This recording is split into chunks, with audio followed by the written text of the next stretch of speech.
Bonjour à tous et bienvenue sur ma chaîne.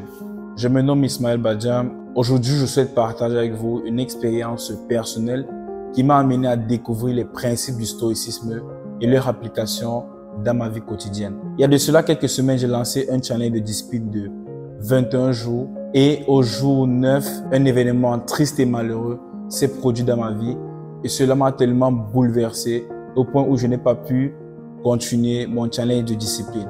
C'est alors que j'ai réalisé que je devais rester stoïque pour gérer mes émotions et rester discipliné malgré les difficultés, c'est-à-dire malgré l'événement qui m'est arrivé. Alors dans cette vidéo, je vais partager avec vous les principes du stoïcisme que j'aurais dû appliquer dans ma vie quand cet événement a surgi pour rester discipliné et pour continuer mon challenge. Je vous invite vraiment à suivre cette vidéo attentivement et restez jusqu'à la fin de cette vidéo. Car je vais vous montrer, non seulement je vais vous donner ces principes, mais je vais vous montrer comment ces principes-là peuvent vous aider à rester discipliné dans votre vie et à changer radicalement votre vie. Car il faut savoir que le stoïcisme, c'est une philosophie que si vous appliquez dans votre vie, elle va vous aider non seulement à cultiver la résilience, à gérer le stress et à trouver un sens profond à votre vie. Elle va vous aider également à ne pas vous lamenter, à ne pas stresser, à ne pas être négatif, mais à voir le positif dans tout ce qui peut vous arriver dans votre vie et à toujours regarder le bon côté des choses et être hyper optimiste. Alors c'est quoi le stoïcisme? Le stoïcisme, c'est une ancienne philosophie qui enseigne la sagesse, la vertu et la tranquillité d'esprit en acceptant ce qui est hors de notre contrôle et en se concentrant sur ce que nous pouvons maîtriser. Le stoïcisme nous fait comprendre qu'il y a des choses qu'on contrôle dans la vie et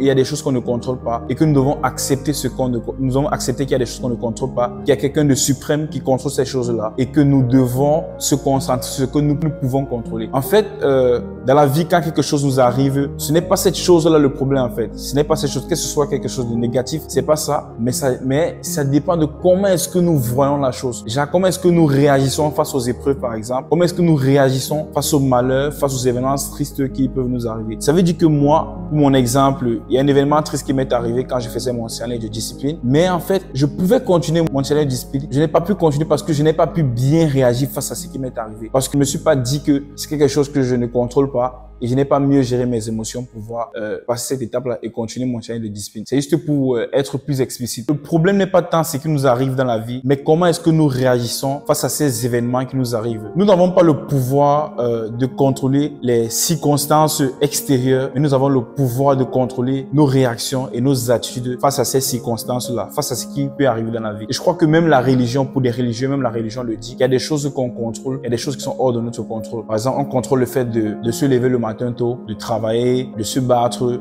de faire des efforts, d'être discipliné par exemple, mais on ne peut pas contrôler des événements qui vont arriver dans la vie, comme par exemple certains échecs, certains malheurs. Et face à cela, on doit toujours garder une attitude positive, une attitude de résilience. Et c'est ce que le stoïcisme nous dit. Alors, on va directement appliquer les principes du stoïcisme que j'aurais dû appliquer dans ma vie quand cet événement arrivé pour ne pas sortir du vif du sujet. Le premier principe du stoïcisme que j'aurais dû appliquer, c'était de comprendre la nature de mes émotions. Donc, comprendre la nature de ces émotions. Les stoïciens enseignent que les émotions sont des réactions naturelles à des événements extérieurs, mais elles ne doivent pas du tout nous contrôler. C'est-à-dire que quand cet événement triste et malheureux a surgi dans ma vie, je ne devais pas laisser mes émotions me contrôler.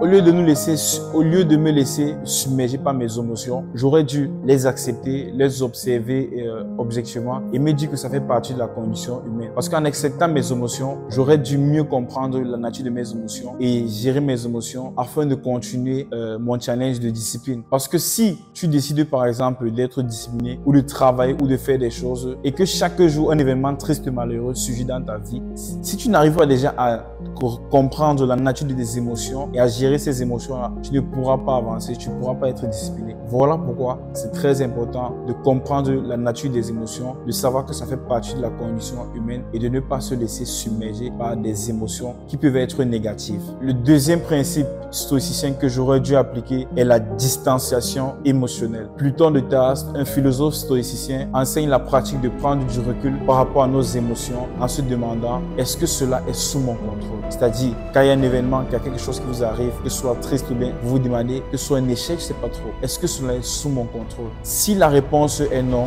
alors il est inutile de se laisser emporter par ces émotions. Dans mon cas, l'événement triste était hors de mon contrôle. Mais en pratiquant la distanciation émotionnelle, j'aurais pu mieux gérer ma réaction et continuer mon challenge de discipline. Mais je n'ai pas pu le faire. Mais aujourd'hui, je sais déjà ce qu'il faut faire si c'est qu'il y a un truc comme ça qui m'arrive dans ma vie. Et je veux que vous aussi, vous suivez attentivement cette vidéo, que vous compreniez bien et que vous essayez aussi d'appliquer dans vos vies s'il y a un événement malheureux, s'il y a un échec, une épreuve, ou bien quel qu'en soit ce qui va vous arriver dans votre vie. Let's go. On va continuer avec le troisième principe. Le troisième principe stoïcien est de se concentrer uniquement sur ce qui est sous notre contrôle. En acceptant qu'il y a des choses qui sont sous notre contrôle et qu'il y a des choses qui sont hors de notre contrôle, nous pouvons concentrer notre énergie uniquement sur des choses qui sont sous notre contrôle, c'est-à-dire sur des choses que nous pouvons changer. Et je crois que si vous êtes religieux ou bien si vous croyez en quoi, je sais pas trop. Moi, je suis musulman. Notre religion le dit. Si vous êtes religieux, je crois que la religion le dit également. Il y a un Dieu qui est au-dessus de toutes choses. Il y a un créateur, il y a quelqu'un qui est au-dessus de toutes choses. Et c'est lui qui contrôle certaines choses. Il y a des choses que nous ne pouvons pas contrôler. Par exemple, dans notre vie, nous ne choisissons pas d'être noirs, d'avoir, je sais pas, les mots de yeux, d'être beau. Je vais pas dire être riche parce que vous pouvez vous concentrer votre énergie vers la richesse. Mais il y a des choses que vous ne contrôlez pas. Comme par exemple, je vais dire la chance. Il y a certaines chances ou bien certaines opportunités que vous ne pouvez pas avoir. C'est que ces choses-là ne viennent pas à vous. Ce sont des choses que vous ne pouvez pas contrôler en fait. Il y a plusieurs choses que vous ne pouvez pas contrôler, c'est-à-dire des événements malheureux. Vous ne pouvez pas contrôler la mort de quelqu'un. Un proche, quand il meurt, c'est pas vous. Vous ne pouvez pas contrôler ça en fait. Mais vous pouvez contrôler certaines choses. Vous pouvez changer certaines choses dans votre vie. Vous pouvez prendre la décision, par exemple, de changer votre vie. Vous pouvez prendre la décision de vous améliorer. Vous pouvez prendre la décision de, si vous êtes gros, vous pouvez prendre la décision d'aller au sport, de travailler, d'être un peu musclé comme moi. Vous pouvez prendre la décision de faire du régime, d'être en bonne santé, d'aimer les gens qui sont autour de vous. Il y a beaucoup de choses qui sont sous votre contrôle. Et là, vous pouvez concentrer votre énergie uniquement sur des choses qui sont sous votre contrôle. Et en faisant ainsi, vous êtes sûr que vous pouvez changer votre vie. Et vous aussi, en fait, ça fait que vous serez en paix avec vous-même. Vous serez en paix avec vous-même parce que vous vous êtes déjà dit que je ne peux pas contrôler ça. Et là, je me concentre uniquement sur ce que je peux contrôler. Je ne sais pas si vous comprenez. Dans mon cas, dans mon défi de discipline, j'aurais dû me concentrer sur mes propres actions et décisions plutôt que de me laisser emporter par des événements extérieurs, par des choses qui sont hors de mon contrôle. Parce que cet événement triste qui m'a bouleversé, c'est quelque chose qui est hors de mon contrôle. C'est pas quelque chose que je contrôle en fait. Un autre enseignement du stoïcisme que j'aurais dû appliquer à ma vie, c'est la résilience face à l'adversité. Les stoïciens croient que les défis font partie de la vie et que nous devons les embrasser avec courage et détermination. En fait, la résilience, déjà, c'est quelque chose d'hyper important. Quel qu'en soit ce que vous faites dans la vie, il y aura toujours des périodes difficiles, des échecs. Vous devez être préparé à ça, en fait. Mais vous devez être résilient pour pouvoir surmonter ces choses-là et pour pouvoir toujours se relever face à ces échecs, face à ces épreuves-là. Et c'est ce que le stoïcisme nous enseigne. Et si j'avais appliqué cette idée à mon challenge de discipline, j'aurais pu voir cet événement triste comme une opportunité pour renforcer ma résilience et pour persévérer malgré les obstacles. C'est pourquoi j'ai décidé de recommencer ce challenge à zéro pour essayer de travailler sur ma résilience personnelle. Et je veux que vous aussi, vous dites que vous devez être résilient. Parce que dans la vie, il y aura toujours des malheurs, des échecs, des obstacles. Il y aura toujours des choses qui vont nous empêcher, bien qui vont être sur notre chemin quand nous voulons peut-être avancer ou quand nous voulons faire les choses. Il y aura ces choses-là au quotidien, mais il faut toujours faire preuve de résilience pour pouvoir toujours se relever et surmonter les obstacles qui seront sur notre chemin.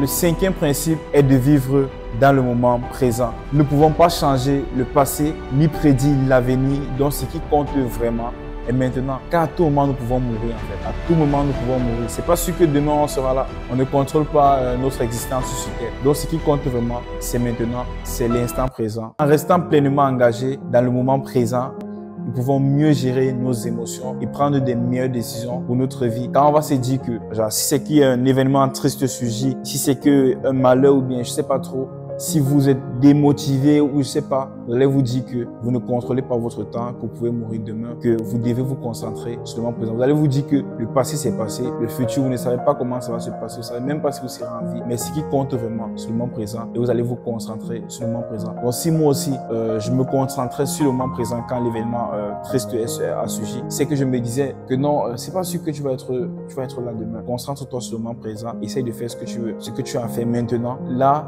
je pouvais continuer mon challenge de discipline. Donc, vous aussi également, vous pouvez également vivre comme si le dernier jour de votre vie et surtout se concentrer sur le moment présent. Le 6e et dernier principe, c'est la gratitude comme perspective. C'est de faire preuve de gratitude. Les stoïciens croient que la gratitude nous aide à apprécier ce que nous avons et à ne pas nous laisser entraîner par des désirs insatiables. Et je parle tout le temps de gratitude. Je crois que j'ai fait une vidéo récemment sur des habitudes que j'avais adoptées pendant mon channel de discipline. Parmi ces habitudes, il y avait une habitude qui était de faire preuve de gratitude chaque matin. Car la gratitude, ça nous aide vraiment à développer des émotions positives et apprécier ce que nous avons en fait. La gratitude, j'aurais pu prendre conscience des événements tristes qu'il y a dans ma vie malgré cet événement triste, ce qui aurait renforcé ma discipline. Malgré cet événement triste qui a surgi, malgré ce qui peut arriver dans ma vie ou bien dans votre vie, il y a toujours des choses positives quand même. Il y a toujours des choses que vous avez que d'autres personnes n'ont pas. Donc nous devons faire preuve de gratitude. Et si on arrive à faire preuve de gratitude au quotidien, on peut surmonter plusieurs choses et on peut être heureux, on sera positif en fait. Donc c'est très important de cultiver la gratitude. C'est l'un des principes stoïciens que je voulais partager avec vous en fait. En cultivant la gratitude, j'aurais pu prendre conscience des aspects positifs qu'il y a dans ma vie malgré l'événement triste, ce qui aurait renforcé ma discipline. Parce que c'est vrai, il y a un événement triste qui a surgi dans ma vie. C'est vrai, vous également, vous avez des fois des événements qui sont tristes. C'est vrai qu'il y a des choses que vous voulez que vous n'avez pas. Mais il y a toujours quand même des choses qui sont positives dans vos vies. Mais il y a des choses que vous avez que d'autres personnes n'ont pas. Et vous devez faire preuve de reconnaissance pour cela chaque jour, chaque matin. Parce que si vous faites preuve de reconnaissance par rapport à toutes ces choses positives dans votre vie, ça va vous permettre d'être heureux au quotidien. Ça va vous permettre d'être positif et de développer des émotions positives au quotidien. Alors voici donc 6 principes du stoïcisme que j'ai partagé avec vous, que j'aurais dû appliquer durant mon challenge de discipline de 21 jours, que vous pouvez également appliquer dans vos vies pour garder la discipline au quotidien. En comprenant la nature de mes émotions, en pratiquant la distanciation émotionnelle et en me concentrant sur ce qui est sous mon contrôle, j'aurais pu surmonter l'adversité et continuer mon challenge de discipline avec résilience. En restant dans le moment présent et en cultivant la gratitude, j'aurais pu maintenir ma détermination et ma discipline malgré les difficultés. Alors j'ai été assez clair avec vous en ce qui concerne le challenge, en ce qui concerne la discipline et les principes du stoïcisme que vous pouvez appliquer dans votre vie. Déjà, je suis pas un super-héros, je suis quelqu'un de normal, je suis pas un super-héros, donc je me dois d'être assez transparent, je me dois de dire aux gens que moi aussi, je peux trébucher, que j'ai pas réussi ici, j'ai pas comme certaines personnes arrivées sur les réseaux sociaux et montrent que sont les... Alors, j'ai été assez transparent avec vous, j'ai été assez clair en ce qui concerne ce challenge de discipline et les principes du stoïcisme. En fait, si c'est que je partage ça avec vous, c'est parce que je veux que ça vous aide également à renforcer votre discipline, à rester discipliné, car vous savez que la discipline, c'est vraiment important dans toutes choses, surtout dans la réussite, surtout si vous voulez faire des projets, l'entrepreneuriat, je sais pas trop. La discipline, c'est hyper important. La discipline, c'est la clé en fait, c'est la clé de toutes choses. Je dis souvent à des gens que vous pouvez avoir tort, mais avec de la discipline, au fil du temps, on va vous donner raison. Si chaque jour vous racontez un mensonge et vous répétez ce mensonge chaque jour, avec le temps, les gens vont croire que ce mensonge est une vérité. Si c'est que vous êtes discipliné en racontant votre mensonge, je sais pas si vous voyez un peu le truc. Donc, je suis pas un super-héros. J'ai été assez clair avec vous. Je vous explique clairement ce qui s'est passé avec ce challenge de discipline. Et j'aimerais également que vous appliquiez ces conseils, ces principes du stoïcisme dans votre vie personnelle. N'oubliez pas de partager cette vidéo avec ceux qui pourraient bénéficier. Et n'hésitez pas également à me laisser des commentaires sur vos expériences de discipline ou sur vos expériences de vie qui ont trait à la discipline. Je serais vraiment ravi de vous lire en commentaire. Alors, à bientôt pour des contenus inspirants. C'était votre frère africain, Ismaël Badjan. À très bientôt pour une prochaine vidéo. Rendez-vous à la prochaine.